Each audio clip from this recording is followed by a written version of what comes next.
ನಮಸ್ಕಾರ. Praise the lord Jesus. ಎಲ್ಲ ನನ್ನ ಪ್ರೀತಿಯ ದೇವಜನರೇ, ನನ್ನ ಪ್ರೀತಿಯ ಸಹೋದರಿ ಸಹೋದರ, ದೇವಭಕ್ತರೇ, ದೇವರನ್ನು ಪ್ರೀತಿಸುವಂಥ ಪ್ರತಿಯೊಬ್ಬರಿಗೂ ಯೇಸು ಕ್ರಿಸ್ತನ ಮಧುರವಾದ ಪರಿಶುದ್ಧವಾದ ನಾಮದಲ್ಲಿ ವಂದಿಸುತ್ತೇನೆ. ಹೊಸ ದಿನವನ್ನು ಕೊಟ್ಟಾತನು, ಹೊಸ ಚೈತನ್ಯವನ್ನು ಕೊಡುವಾತನು, ಆಧರಿಸಿ ನಮ್ಮ ಆಂತರ್ಯವನ್ನು ಅಭಿಷೇಕ ಮಾಡುವಾತನಾಗಿರುವ ಯೇಸು ಕ್ರಿಸ್ತನ ನಾಮದಲ್ಲಿ ನಿಮ್ಮೆಲ್ಲರನ್ನ ವಂದಿಸುತ್ತೇನೆ. ಪ್ರೀತಿಯ ದೇವಜನವೇ, ಇವತ್ತಿನ ವಾಕ್ಯ ಸಂದೇಶ ಸ್ವಲ್ಪ ಕಷ್ಟವಾಗಿಯೂ ಅಂದರೆ ಬೆಳೆದ ಕ್ರೈಸ್ತ ದೇವ ಮಕ್ಕಳಿಗೆ ಆಗಿರುತ್ತದೆ. ಯಾಕೆ ಗೊತ್ತಾ? ಈ ಲೋಕದ ಮನುಷ್ಯರಿಗೆ ನಾವು ಮಾಡಿದಂಥ ಎಲ್ಲ ಕಾರ್ಯಗಳು ಮಣ್ಣು ಪಾಲಾಗ್ತವೆ. ಆದರೆ ನಾವು ಅದರ ನಿಮಿತ್ತ ನಮ್ಮ ಆತ್ಮವನ್ನು ನಾವು ಕಳ್ಕೊಂಡ್ರೆ, ಅಂದರೆ ನಮ್ಮ ಆತ್ಮವನ್ನು ನಾವು ನಷ್ಟಪಡಿಸಿ ನರಕಕ್ಕೆ ಈಡು ಮಾಡಿಕೊಂಡ್ರೆ ಯಾರೂ ಬಂದು ನಮಗೆ ಸಹಾಯ ಮಾಡಲ್ಲ. ಈ ಕಾಲಘಟ್ಟದಲ್ಲಿ ಬದುಕಿರುವಾಗಲೇ ಆಸ್ತಿಗಾಗಿ, ಹಣಕ್ಕಾಗಿ, ಲಾಭಕ್ಕಾಗಿ, ಅಧಿಕಾರಕ್ಕಾಗಿ ಏನು ಮಾಡ್ತಾರೆ? ಅನೇಕ ಕಾರ್ಯಗಳು ಅನೇಕರು ಮಾಡುತ್ತಾರೆ. ಇಂತಹ ಲೋಕದಲ್ಲಿ ನಮ್ಮ ಆತ್ಮವನ್ನು ನಷ್ಟಪಡಿಸಿಕೊಳ್ಳದೆ ದೇವರಾತ್ಮದಿಂದ ತುಂಬಿದವರಾಗಿ ಸತ್ಯ ಮಾರ್ಗದಲ್ಲಿ ನಡೆದು ನಾವು ರಕ್ಷಣೆಯ ಮಾರ್ಗವನ್ನು ಹೊಂದುವುದು ಬಹಳ ಅವಶ್ಯವಾಗಿದೆ. ಇದು ನಿಮಗೆ ತಿಳಿದು ಅರ್ಥವಾಗಬೇಕಾದರೆ ನೀವು ಸ್ವಲ್ಪ ಕೂಡ ವಾಕ್ಯದಲ್ಲಿ ಸಮಯ ಕಳೆಯಬೇಕು. ದಯಮಾಡಿ ಬೇಗನೆ ವಾಕ್ಯವನ್ನು ನಿಲ್ಲಿಸಿ ಹೋಗ್ಬಿಡಬೇಡಿ. ಕೊನೆಯವರೆಗೂ ವಾಕ್ಯವನ್ನು ಕೇಳಿಸಿಕೊಳ್ಳಿ ಮತ್ತು ದೇವರಾತ್ಮನು ನಿಮ್ಮನ್ನು ಆಶೀರ್ವದಿಸಲಿ. ಈ ದಿನದ ಮುಖ್ಯವಾದಂಥ ದೇವರ ವಾಕ್ಯವು ಲೂಕನು ಬರೆದ ಸುವಾರ್ತೆ 2ನೇ ಅಧ್ಯಾಯ 30ನೇ ವಾಕ್ಯ. ನೀನು ನೇಮಿಸಿರುವ ರಕ್ಷಕನನ್ನು ನಾನು ಕಣ್ಣಾರೆ ಕಂಡೆನು. ಹಾಲೆಲೂಯ. ದೇವಜನವೇ, ಇದನ್ನು ನೀವು ನೋಡುತ್ತಾ ಇದ್ದೇವೆ. ಒಂದು ವ್ಯಕ್ತಿ ಏನಂದರೆ ಬಹಳ ಭಕ್ತಿವಂತನು, ನೀತಿವಂತನು, ಕರ್ತನನ್ನು ಕಾಣುವುದಕ್ಕೆ ಕಾಯುತ್ತಿದ್ದವನು ಆಗಿರುವಂಥ ಸಿಮಿಯೋನನೆಂಬ ಒಬ್ಬನ ಸಾಕ್ಷಿ ಆಗಿದೆ. ದೇವಜನವೇ, ಲೋಕದಲ್ಲಿ ಜನರು ಅಯ್ಯೋ ನನ್ನ ಮಕ್ಕಳಿಗಾಗಿ ಮನೆ ಕಟ್ಟಬೇಕು, ಆಸ್ತಿ ಮಾಡಬೇಕು, ಅವರಿಗೆ ಒಳ್ಳೆ ಕೆಲಸ ಕೊಡಿಸಬೇಕು, ಅವರನ್ನು ಸೆಟ್ಲ್ ಮಾಡಿ ಹೋಗಬೇಕು ಅಂತ ಅಂದುಕೊಳ್ಳುತ್ತೇವೆ. ಈ ಲೋಕದಲ್ಲಿ ಇರುವ ತನಕವೇ ಈ ಸ್ವಂತ, ಬಂಧ, ಸ್ನೇಹ, ಪ್ರೀತಿ, ನಾನು, ನಮ್ಮದು ಎಲ್ಲ ಕಣ್ಮರೆಯಾದ ಮೇಲೆ ಕೆಲವೇ ತಿಂಗಳುಗಳಲ್ಲಿ ನಮ್ಮನ್ನು ಮರೆತು ಮುಂದಕ್ಕೆ ಹೋಗ್ತಾ ಇರ್ತಾರೆ. ಹಾಗಾದರೆ ಈ ಒಂದು ಲೋಕದಲ್ಲಿ ನಾವು ರಕ್ಷಕನನ್ನು ಕಂಡುಕೊಳ್ಳದೆ ಹೋದರೆ, ಕೇವಲ ಲೋಕದ ವ್ಯಕ್ತಿಗಳಿಗೋಸ್ಕರ ನಮ್ಮ ಜೀವಿತವನ್ನು ಮುಡುಪಾಗಿ ನೀವು ಇಟ್ಟರೆ ಖಂಡಿತ ನಾವು ಬಹಳ ನಷ್ಟವನ್ನು ಹೊಂದಿದವರಾಗುತ್ತೇವೆ. ಹಾಗಂತೇಳಿ ಜವಾಬ್ದಾರಿಗಳನ್ನು ಮಾಡಬಾರ್ದು, ಸಹಾಯ ಮಾಡಬಾರ್ದು, ಪ್ರೀತಿ ಮಾಡಬಾರ್ದು ಅಂತಲ್ಲ. ಆದರೆ ಲೋಕದಲ್ಲಿ ನಾವು ಕಣ್ಮರೆಯಾಗುವ ತನಕವೇ ನಮಗೆ ಮರ್ಯಾದೆ. ಅದು ಬಿಟ್ಟರೆ ನಮ್ಮನ್ನು ನೆನಪಿಸಿಕೊಳ್ಳುವವರು ಕೂಡ ಇರುವುದಿಲ್ಲ. ದೇವಜನವೇ, ಇಲ್ಲಿ ಈ ಸಿಮಿಯೋನನ ಕುರಿತಾಗಿ ದೇವರ ಆತ್ಮನು ನನ್ನ ಹೃದಯದಲ್ಲಿ ಇಟ್ಟು ಈ ವಿಷಯವನ್ನು ದೇವಜನರಿಗೆ ಹೇಳು ಎಂದು ದೇವರಾತ್ಮನು ಪ್ರೇರೇಪಿಸುತ್ತಿದ್ದರು. ಏನಂದರೆ, ಈ ಸಿಮಿಯೋನನು ನೀನು ನೇಮಿಸಿರುವ ರಕ್ಷಕನನ್ನು ನಾನು ಕಣ್ಣಾರೆ ಕಂಡೆನು. ಅಂದರೆ ಅದರ ಹಿನ್ನೆಲೆಯನ್ನು ನೀವು ಓದಿದ್ರೆ ನಿಮಗೆ ಅರ್ಥ ಆಗುತ್ತದೆ. ಲೂಕನು ಬರೆದ ಸುವಾರ್ತೆಯಲ್ಲಿ 2ನೇ ಅಧ್ಯಾಯ 25ನೇ ವಾಕ್ಯದಲ್ಲಿ, ಆ ಕಾಲದಲ್ಲಿ ಯೆರೂಸಲೇಮಿನಲ್ಲಿ ಸಿಮಿಯೋನನೆಂಬ ಒಬ್ಬ ಮನುಷ್ಯನಿದ್ದನು. ಈ ಮನುಷ್ಯನು ನೀತಿವಂತನು, ದೇವಭಕ್ತನೂ ಆಗಿದ್ದು ಇಸ್ರಾಯೇಲ್ ಜನರನ್ನು ಸಂತೈಸುವವನು, ಯಾವಾಗ ಬಂದಾನೆಂದು ಆರೈಸುತ್ತಿದ್ದನು ಮತ್ತು ಪವಿತ್ರಾತ್ಮ ಪ್ರೇರಿತನಾಗಿದ್ದನು. ಹಾಲೆಲೂಯ. ದೇವಜನವೇ, ಪ್ರತಿ ವಿಶ್ವಾಸಿ, ಪ್ರತಿ ಕ್ರಿಸ್ತನನ್ನು ಅನುಸರಿಸುವ ಅನುಯಾಯಿ ತಿಳಿದುಕೊಳ್ಳಬೇಕಾಗಿರುವ ಕೆಲವು ವಿಷಯಗಳು ಈ ಒಂದು ಸಿಮಿಯೋನ ಎಂಬ ಭಕ್ತನ ಜೀವಿತದ ಮೂಲಕ ನಮಗೆ ಗೊತ್ತಾಗುತ್ತದೆ. ಅದರಲ್ಲಿ ಮೊದಲನೆಯ ಕಾರ್ಯ ಏನೆಂದರೆ, ಇಲ್ಲಿ ಹೇಳುತ್ತಾ ಇದ್ದೇವೆ, ಈ ಮನುಷ್ಯನು ನೀತಿವಂತನು, ದೇವಭಕ್ತನೂ ಆಗಿದ್ದನು. ನೋಡಿ, ಯಾವುದೋ ಕಾರ್ಯಗಳ ನಿಮಿತ್ತ, ಯಾವುದೋ ವ್ಯಕ್ತಿಗಳ ನಿಮಿತ್ತ ನಮ್ಮ ನೀತಿವಂತಿಕೆಯನ್ನು ಕೆಡಿಸುವಂಥ ಕಾರ್ಯಗಳು ಬರುತ್ತವೆ. ಹೇಗೆಂದರೆ ಸಂಸೋನನು ದೆಲೀಲಳನ್ನು ಪ್ರೀತಿಸುವಂತೆ, ಶಾರೀರಿಕ ಇಚ್ಛೆಗಳನ್ನು, ಶಾರೀರಿಕ ಮಾಂಸವನ್ನು ಪ್ರೀತಿಸುವಂತೆ ಈ ಲೋಕವು ಮಾಡುತ್ತದೆ. ಈಗ ಉದಾಹರಣೆ ಹೇಳುತ್ತೇನೆ. ಸ್ವಲ್ಪ ಶಾರೀರಿಕ ಇಚ್ಛೆಯನ್ನು ಪೂರೈಸಿಕೊಳ್ಳುವುದಕ್ಕಾಗಿ ದೇವಭಕ್ತನಾಗಿದ್ದಂಥ ಸಂಸೋನನು ತನಗೆ ಕೊಡಲ್ಪಟ್ಟಂಥ ಅಭಿಷೇಕವನ್ನು ಕಳೆದುಕೊಂಡನು, ತನ್ನನ್ನು ನಷ್ಟಪಡಿಸಿಕೊಂಡನು. ಯಾವುದೋ ಸ್ವಲ್ಪ ಸುಖಕ್ಕಾಗಿ ತನ್ನ ಅಭಿಷೇಕವನ್ನು, ನಜರಾಯನೆಂಬ ಅಭಿಷಕ್ತನನ್ನು ಕಳ್ಕೊಂಡನು. ನೋಡಿದ್ರ, ಸ್ವಲ್ಪ ಅತಿಯಾಶೆಯಿಂದ ತನ್ನ ಜೀವಮಾನವನ್ನೇ ಕಳೆದುಕೊಂಡ ನತದೃಷ್ಟನಾದನು. ಇವತ್ತು ನಾವು ಅಷ್ಟೇ ಈ ಲೌಕಿಕ ಆಶೆಗಳ ನಿಮಿತ್ತವಾಗಿ ಆತ್ಮೀಕ ಕಾರ್ಯಗಳನ್ನು ಕಳೆದುಕೊಳ್ಳುತ್ತಾ ಇದ್ದೇವೆ. ಈತನು ನಿಜವಾಗಿಯೂ ನೀತಿವಂತನು, ದೇವಭಕ್ತನು ಆಗಿದ್ದನು ಎಂದು ನೋಡುತ್ತಾ ಇದ್ದೇವೆ. ಅನಂತರ ನೋಡುತ್ತಾ ಇದ್ದೇವೆ, ಯಾವಾಗ ಇಸ್ರಾಯೇಲ್ ಜನರನ್ನು ಸಂತೈಸುವವನು ಬಂದಾನೆಂದು ಹಾರೈಸುತ್ತಿದ್ದನು. ಅಂದರೆ ಒಬ್ಬ ರಕ್ಷಕನಿಗಾಗಿ ಎದುರು ನೋಡುತ್ತಾ ಇದ್ದನು.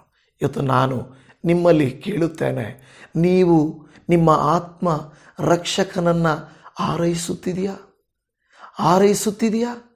ಯಾವಾಗ ಯೇಸುವಿನ ತಾಯಿ ಮರಿಯಳು ಎಲಿಜಬೇತಳನ್ನು ಸಂಧಿಸಿದಳೋ, ಎಲಿಜಬೇತಳು ಹೇಳ್ತಾ ಇದ್ದಾಳೆ, ನನ್ನ ಗರ್ಭದಲ್ಲಿರುವಂಥ ಮಗು ಹಾರಾಡಿತು, ನಲಿದಾಡಿತು. ಯಾಕೆಂದರೆ ರಕ್ಷಕನ ತಾಯಿಯನ್ನು ನಾನು ಕಂಡೆನು.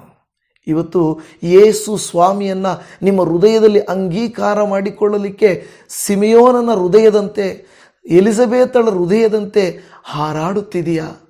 ಸಂತಸ ಪಡುತ್ತಿದೆಯಾ? ಶುಭವನ್ನು ಕೋರುತ್ತಿದೆಯಾ? ಇಲ್ಲವೇ ಇನ್ನೂ ನಾನು ಇದರಲ್ಲೇ ಮಗ್ನನಾಗಿದ್ದೇನೆ ಪಾಸ್ಟ್ರೆ, ನನಗೆ ದೇವರು ಬೇಡ, ರಕ್ಷಕನು ಬೇಡ, ಸಂತೈಸುವವನು ಬೇಡ, ನಾನು ನೀತಿವಂತಳಾಗುವುದು ಬೇಡ, ನಾನು ದೈವಭಕ್ತನಾಗುವುದು ಬೇಡ, ನನಗೆ ಎಲ್ಲ ಹಣ ಬೇಕು, ನನಗೆ ಮನೆ ಬೇಕು, ನನಗೆ ಆಸ್ತಿ ಬೇಕು, ನನಗೆ ಗಾಡಿ ಬೇಕು, ಇದನ್ನೇ ನಾವು ಕೋರಿಕೊಳ್ಳುತ್ತಾ ಇದ್ದೇವಾ? ಇವು ಯಾವುವೂ ನಮ್ಮ ಹಿಂದೆ ಬರೋದಿಲ್ಲ. ನೀವೆಷ್ಟೇ ಸಂಪಾದನೆ ಮಾಡಿ ಇಟ್ಟು ಹೋದರೂ ಕೂಡ ನಮ್ಮನ್ನು ಒಂದು ತಲೆಮಾರು ನೆನೆಸ್ಕೊಳ್ಳುತ್ತದೆ ಹೊರತು ಎರಡನೆಯ ತಲೆಮಾರು ನಮ್ಮನ್ನು ನೆನೆಸ್ಕೊಳ್ಳೋದೇ ಇಲ್ಲ. ಇದು ಕಹಿ ಸತ್ಯ. ಎರಡನೆಯ ತಲೆಮಾರು ನಮ್ಮನ್ನು ನೆನೆಸಿಕೊಳ್ಳುವುದಿಲ್ಲ. ಏನು ಈಗ ನೆನೆಸ್ಕೊಳ್ತಾರೆ, ಸತ್ತೋದ ಮೇಲೆ ಮುಂದಿನ ಪೀಳಿಗೆ ನಮ್ಮನ್ನು ನೆನೆಸ್ಕೊಳ್ಳಲ್ಲ. ಆದರೆ ಈ ಸಿಮಿಯೋನನಂಥ ಭಕ್ತರನ್ನು ನಾವು ಯಾಕೆ ಇವತ್ತು ಕೂಡ ನೆನೆಸ್ಕೊಳ್ತಾ ಇದ್ದೇವೆ ಗೊತ್ತಾ? ಯಾಕೆಂದರೆ ಅವರು ಆರಿಸಿಕೊಂಡ ಮಾರ್ಗ ಅಂಥದ್ದು, ಅವರು ಆರೈಸಿದಂಥ ವಿಷಯ ಅಂಥದ್ದು, ಅವರು ತಾಪತ್ರಯ ಪಟ್ಟಂಥ ಕಾರ್ಯ ಅಂಥದ್ದು. ಇವತ್ತು ನಿಮ್ಮ ಹೃದಯ ಯಾವುದಕ್ಕೆ ಹಾರೈಸುತ್ತಿದೆ? ಯಾವುದನ್ನು ಎದುರು ನೋಡ್ತಾ ಇದೆ? ಲೌಕಿಕ ವಸ್ತುಗಳ, ಇಲ್ಲ ಪರಲೋಕದ ಕಾರ್ಯಗಳ? ಅನಂತರ ಅಲ್ಲಿ ಹೇಳ್ತಾ ಇದೆ ಕೊನೆಯದಲ್ಲಿ, ಮತ್ತು ಪವಿತ್ರಾತ್ಮ ಪ್ರೇರಿತನಾಗಿದ್ದನು.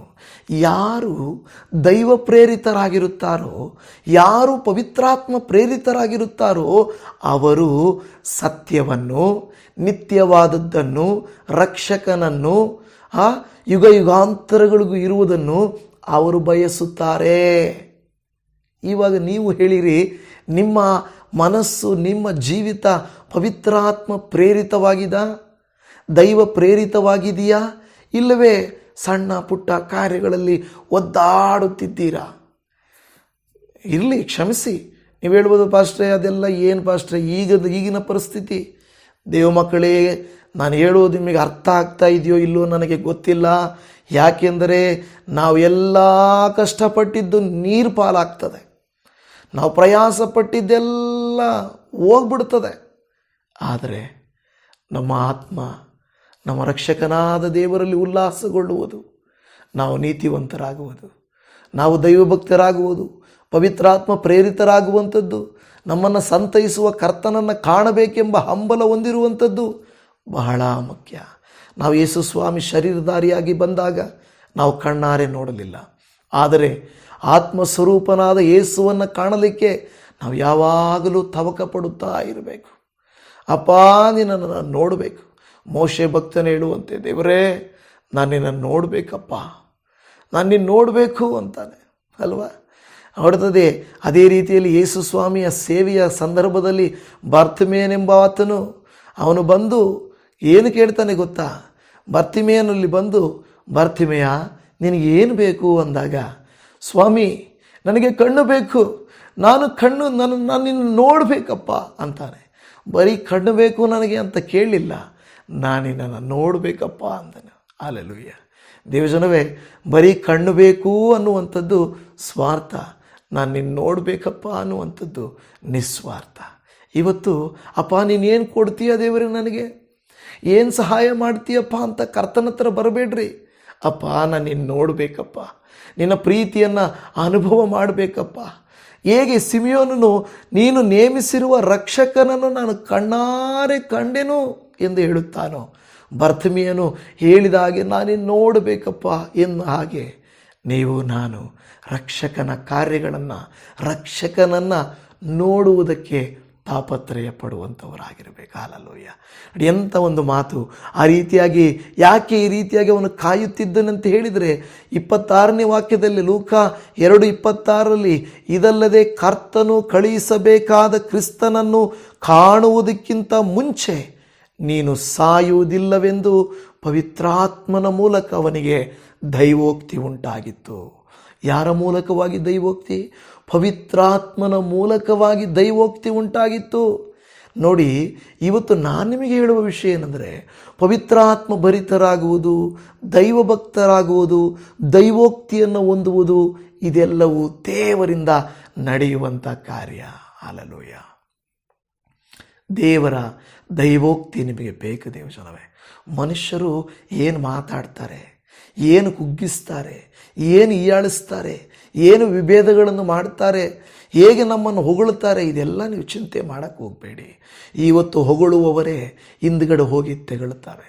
ನೀವು ಕೊಡುವ ತನಕ ಅಣ್ಣ, ಅಕ್ಕ, ಅಯ್ಯ ಅಂತಾರೆ. ಮುಗಿದ ಮೇಲೆ ಅಯ್ಯ ಬಿಡಪ್ಪ, ಕೇಳಿದೆ ಅವ್ರು ಕೊಡಲೇ ಇಲ್ಲ ಅಲ್ವಾ, ಕೇಳಿದೆ ಏನೋ ಇಷ್ಟು ಕೊಟ್ಟರು ಅಂತಾರೆ ಅಲ್ವಾ. ನೋಡಿ, ಮಾಡುವ ತನಕ ನಮ್ಮ ಕುರಿತಾಗಿ ಒಳ್ಳೆಯದನ್ನೇ ನೀವು ಹಾಗೆ ನೀವು ಹೀಗೆ ಅಂತಾರೆ. ಮುಗಿದ ಮೇಲೆ ಏನು ಮಾಡಿದರು, ಏನೋ ಒಂಚೂರು ಮಾಡಿದಾರಪ್ಪ ಅಂತಾರೆ. ಅಂದರೆ ಅಷ್ಟೇ ಮನುಷ್ಯರ ಸ್ವಭಾವ. ಅಂಥವರಲ್ಲ. ದೈವೋಕ್ತಿಯನ್ನು ನಾವು ಯಾವಾಗಲೂ ಎದುರು ನೋಡುವಂಥವರಾಗಿರಬೇಕು. ಪವಿತ್ರಾತ್ಮ ಪ್ರೇರಿತವಾಗಿ ದೈವೋಕ್ತಿಯನ್ನು ನಾವು ಹೊಂದಿದವರಾಗಿ, ದೇವರಾತ್ಮನು ಏನನ್ನು ಬಯಸುತ್ತಾನೋ ಅದನ್ನು ಮಾತ್ರವೇ ನಾವು ಬಯಸುವಂಥವರಾಗಿರಬೇಕು. ನಮ್ಮ ಶರೀರ ಲೌಕಿಕತೆಯನ್ನು ಬಯಸಿಕೊಳ್ಳುತ್ತದೆ, ನಮ್ಮ ಆತ್ಮ ದೈವಿಕತೆಯನ್ನು ಬಯಸುತ್ತದೆ. ದೈವಿಕತೆ ನಿತ್ಯವಾದದ್ದು, ಈ ಲೌಕಿಕತೆ ತಾತ್ಕಾಲಿಕವಾದದ್ದು. ಇದರ ಮೇಲೆ ಮಗ್ನರಾಗಿ ನಮ್ಮ ಆತ್ಮ ನಷ್ಟಪಡಿಸಿಕೊಳ್ಳುವುದು ಒಳ್ಳೆಯದಲ್ಲ ಎಂದು ದೇವರ ವಾಕ್ಯ ಹೇಳುತ್ತಾ ಇದೆ. ಗಲಾತ್ಯದವರಿಗೆ ಬರೆದ ಪತ್ರಿಕೆಯಲ್ಲಿ 5ನೇ ಅಧ್ಯಾಯ 25ನೇ ವಾಕ್ಯದಲ್ಲಿ, ನಾವು ಆತ್ಮನಿಂದ ಜೀವಿಸುತ್ತಿರಲಾಗಿ ಆತ್ಮನನ್ನು ಅನುಸರಿಸಿ ನಡೆಯೋಣ. ಅಲ್ಲಿ ಹೇಳ್ತದೆ, ಆತ್ಮನಿಂದ ಜೀವಿಸ್ತಾ ಇದ್ದೇವೆ. ನಿಜನಾ? ನನಗೆ ನೀವೊಂದು ಹೇಳಿ ಸಹೋದರಿ, ನಾನಿಲ್ಲ ಪಾಸ್ಟ್ರೇ, ನಾನು ಏನೇ ಆಗಲಿ ಲೌಕಿಕವಾಗಿ, ಪಾಸ್ಟ್ರೆ ಏನೇ ಆಗಲಿ, ನಾನು ದೈವಿಕತೆಯನ್ನು ನಾನು ಅನುಸರಿಸ್ತೇನೆ, ದೇವರ ನುಡಿಗಳನ್ನು ಅನುಸರಿಸ್ತೇನೆ ಅಂತ ಹೇಳುವವರು ಎಷ್ಟು ಜನ ಇದ್ದೀರಾ? ಆ ರೀತಿ ನೀವು ಇದ್ದರೆ ಒಂದು ಲೋಕಕ್ಕಾಗಿ ತಾಪತ್ರಯ ಪಡೋದನ್ನು, ಚಿಂತೆ ಮಾಡೋದನ್ನು, ಭಯ ಪಡೋದನ್ನು ನಿಲ್ಲಿಸಬೇಕಾಗ್ತದೆ. ಏನೇ ಆಗಲಿ ನನ್ನ ಕರ್ತನು ನನ್ನ ಸಂಗಡ ಇದ್ದಾನೆ, ನಾನು ಆತ್ಮಭರಿತಳಾಗಿ, ನಾನು ಪವಿತ್ರಾತ್ಮ ಭರಿತನಾಗಿ ನಾನು ನಡೆಯುತ್ತೇನೆ ಎಂದು ಹೇಳಬೇಕು. ಅದು ಸಾಧ್ಯ ಇದೆಯಾ ನಿಮಗೆ? ಅದು ಸಾಧ್ಯವಾದರೇ ಇಲ್ಲಿ ನಾವು ಆತ್ಮನಿಂದ ಜೀವಿಸುತ್ತಿರಲಾಗಿ ಆ ಆತ್ಮನನ್ನೇ ಅನುಸರಿಸಿ ನಡೆಯೋಣ. ನೋಡಿ, ಸಿಮಿಯೋನನು ಆತ್ಮನನ್ನೇ ಅನುಸರಿಸಿ ನಡೆದನು ಅಲ್ವಾ, ಶರೀರವನ್ನು ಅನುಸರಿಸಿ ನಡೆಯಲಿಕ್ಕೆ ಹೋಗಲಿಲ್ಲ. ನಹೋಮಿ ಶರೀರವನ್ನು ಅನುಸರಿಸಿ ನಡೆದು ಆಕೆಯನ್ನು ಮಾಡಿದಳು, ವಿದೇಶಕ್ಕೆ ಹೋದಳು. ಅಲ್ಲಿ ನಷ್ಟವನ್ನು ಅನುಭವಿಸಿ ಮಕ್ಕಳನ್ನು, ಗಂಡನನ್ನು ಕಳ್ಕೊಂಡು ಹಿಂತಿರುಗಿ ಬಂದಳು. ಆಕೆ ಹೇಳ್ತಾಳೆ, ನಾನು ನನ್ನ ದೂರ ದೃಷ್ಟಿಯನ್ನು ನೋಡಿದೆ, ದೂರ ದೇಶವನ್ನು ನೋಡಿದೆ, ನಾನು ದೇವರನ್ನು ನೋಡಲಿಲ್ಲ. ಆದರೆ ದೂರ ದೇಶದಲ್ಲಿರುವ ಆಕೆ ರೂತಳು ದೇವರನ್ನು ಕಂಡಳು. ನಿನ್ನ ದೇವರೇ ನನ್ನ ದೇವರು ಅಂದಳು. ಅದು ದೈವಿಕತೆ. ಆಕೆಯ ಸಹೋದರಿ, ಹೋಗಮ್ಮ ನೀನು ಮದುವೆ ಮಾಡ್ಕೊ ಅಂದಾಗ ಹೊರಟೋದ್ಲು. ಅದು ಲೌಕಿಕತೆ. ಆದರೆ ರೂತಳು ಆರಿಸಲ್ಪಟ್ಟಳು. ನಿಮ್ಮ ತೀರ್ಮಾನ ಆರಿಸಲ್ಪಡುತ್ತದೆ. ಹೌದು, ಲೋಕದಲ್ಲಿ ಸ್ವಲ್ಪ ಕಾಲಕ್ಕೆ ನಿಮಗೆ ಹಣವು ಬರಬಹುದು, ಆಸ್ತಿ ಬರಬಹುದು, ಮೇಲಾದ ಕೃತ್ಯಗಳು ಬರಬಹುದು. ನೀವು ಚೆನ್ನಾಗಿರ್ತೀರ, ನಿಮ್ಮ ಮಕ್ಕಳು ಇನ್ನೂ ಘನವಾಗಿರ್ತಾರೆ. ಆದರೆ ಅವರ ನಂತರದ ಮಕ್ಕಳು, ನಿಮ್ಮ ಮೊಮ್ಮಕ್ಕಳು ಹೇಗಿರ್ತಾರೆ ಅಂದ್ಕೊಂಡಿದ್ದೀರಾ? ನಿಮ್ಮ ಮೊಮ್ಮಕ್ಕಳು ಗೊತ್ತಿಲ್ಲ, ದೈವಿಕತೆಯನ್ನು ಅನುಸರಿಸದೇ ಹೋಗಬಹುದು. ಹಾಗಾದರೆ ಒಂದು ತಲೆಮಾರಿಗೆ ಬರುವ ಐಶ್ವರ್ಯಕ್ಕಾಗಿ, ಒಂದು ತಲೆಮಾರಿಗೆ ಬರುವಂಥ ಹಣಕ್ಕಾಗಿ, ಅಧಿಕಾರ ಆಸ್ತಿಗಾಗಿ ದೈವಿಕತೆಯನ್ನು ಬಿಟ್ಟುಬಿಡ್ತೀರಾ?